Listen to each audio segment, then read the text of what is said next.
ইয়া রাসূলুল্লাহ ইয়া হাবিবাল্লাহ, ও নবী আমি মালাকুল মউত আজরাইল এসেছি। ইয়া রাসূলুল্লাহ ইয়া হাবিবাল্লাহ, আপনি যদি অনুমতি দেন আমি ঘরের মধ্যে প্রবেশ করব।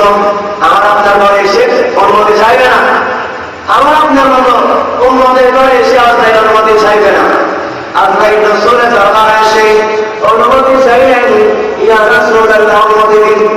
আজরাইলকে অনুমতি দিলেন, ঘরের মধ্যে আসলেন। ও নবী আপনি যদি চান আমি আপনার জান কবজ করব, আর যদি আপনি না চান আপনার জান কবজ করা হবে না। ইয়া রাসূলুল্লাহ ইয়া হাবিবাল্লাহ, আপনি যদি বলেন আপনার জান কবজ করব, এই দৃষ্টান্ত মাত্র বলেছিলাম। আল্লাহ রাসূল উম্মতের জিম্মাদার নিয়েছিলেন আল্লাহর কাছ থেকে। ভগবান আমি দুনিয়া থেকে যাওয়ার পরে আমার উম্মত